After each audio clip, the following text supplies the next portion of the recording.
باللہ من الشیطان الرجیم بسم اللہ الرحمن الرحیم۔ سورہ بقرہ آیت نمبر 281 میں اللہ تعالیٰ فرماتے ہیں اور اس دن سے ڈرتے رہو جس دن تم سب کو اللہ ہی کی طرف لوٹ کر جانا ہے، پھر ہر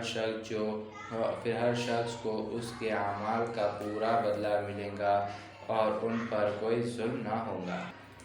آیت نمبر 282 میں اللہ تعالیٰ فرماتے ہیں اے ایمان والو، جب تم ادھار کا معاملہ ایک مقرر ٹائم کے لیے کرنے لگو تو ان کو لکھ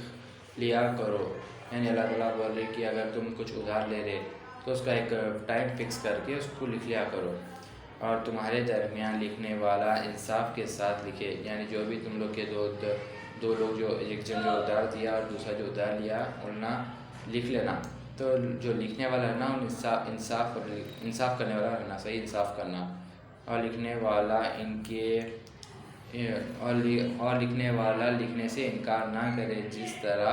اللہ نے اس کا لکھنا سکھایا۔ یعنی لکھنے والا لکھنا انکار نہیں کرنا، جس طرح اللہ تعالیٰ بتا رہے کہ ایسا لکھنا، تو اس کو انکار نہیں کرنا بولے اللہ تعالیٰ۔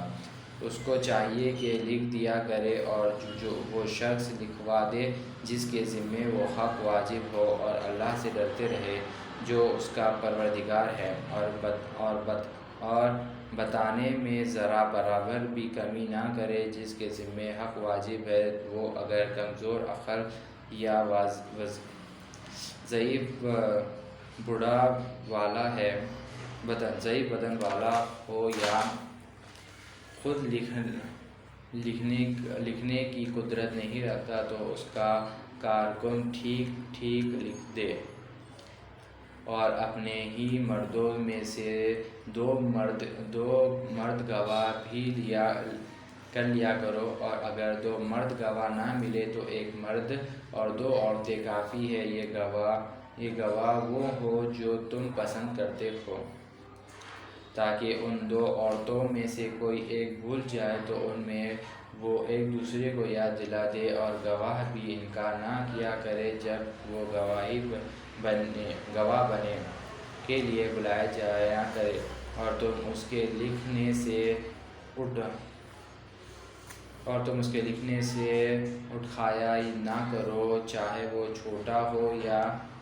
بڑا ہو۔ اللہ کے نزدیک یہ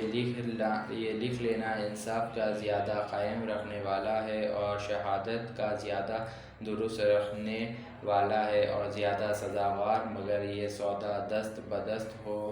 جس کو باہم لیتے ہو، پھر تم پر کوئی الزام نہیں اگر تم اس کو نہ لکھو، اور جب تم خرید و فروخت کیا کرو تو گواہ ضرور کر لیا کرو، نہ کسی لکھنے والے کو تکلیف دے اور نہ ہی کسی گواہ کو، اور اگر تم ایسا کرو گے تو اس میں تم کو گناہ ہوگا۔ اور اللہ سے ڈرتے رہا کرو، اور اللہ تم کو یہی تعلیم دیتا ہے، اور اللہ ہر چیز کو خوب جاننے والا ہے۔ آیت نمبر 283 میں اللہ تعالیٰ فرما رہے ہیں اور اگر تم سفر میں ہو اور کوئی لکھنے والا نہ ملے تو رہن کی چیز قبضے میں دے دو، اگر ایک دوسرے کا اعتبار کرتے ہو تو جس کا اعتبار کر لیا ہے اس کو چاہیے کہ دوسرے کا حق پورا ادا کرے، اور اللہ سے ڈرتے رہو جو اس کا پروردگار ہے، اور گواہی کو مت چھپایا کرو، جو گواہی کو چھپائے اس کا دل گناہ گار ہوگا، اور اللہ تمہارے سارے اعمال کو خوب جانتا ہے۔ آیت نمبر 284 میں اللہ تعالیٰ فرماتے ہیں اللہ ہی مالک ہے ان سب چیزوں کا جو آسمان میں ہے اور زمین میں ہے، اور جو باتیں تمہارے دل میں ہے، چاہے تم اس کو چھپائے رکھو یا ظاہر کرو، اللہ تم سے حساب لے گا، پھر جسے چاہے گا سزا دے گا، اور اللہ تو ہر چیز پر پوری قدرت رکھتا ہے۔ آیت نمبر 285 میں اللہ تعالیٰ فرما رہے ہیں جو چیز اللہ کی طرف سے رسول پر نازل ہوئی یعنی قرآن، اس پر رسول کو اور تمام مومنین کو پورا عقیدہ ہے، سب کے سب اللہ پر اور ان کے فرشتوں پر اور اس کی کتابوں پر اور اس کے رسولوں پر ایمان رکھتے ہیں کہ ہم اللہ رسول میں سے کسی میں تفریق نہیں کرتے، اور ان سب نے یہی کہا کہ ہم نے آپ کا کلام سنا، ہم نے خوشی سے اطاعت کی، ہم تیری بخشش چاہتے ہیں اے ہمارے رب، اور ہم کو اپنی آپ ہی کی طرف لوٹنا ہے، اور ہمیں آپ ہی کی طرف لوٹنا ہے۔ آیت نمبر 286 میں اللہ تعالیٰ فرما رہے ہیں، اللہ کسی کو تکلیف نہیں دیتا مگر اتنا ہی جتنا اس کی طاقت میں ہے، اس کو ثواب بھی اسی کا ملے گا جو ارادے سے کیا، اور اس پر عذاب بھی اسی کا ہوگا جو ارادے سے کیا۔ اے ہمارے رب، ہم پر پکڑ نہ فرما اگر ہم بھول جائے یا غافل ہو جائے، اے ہمارے رب، اور ہم پر کوئی سخت حکم نہ بھیج جیسے ہم سے پہلے لوگوں پر آپ نے بھیجا تھا، اے ہمارے رب، اور ہم پر ایسا بار دنیا یا آخرت میں نہ ڈال جو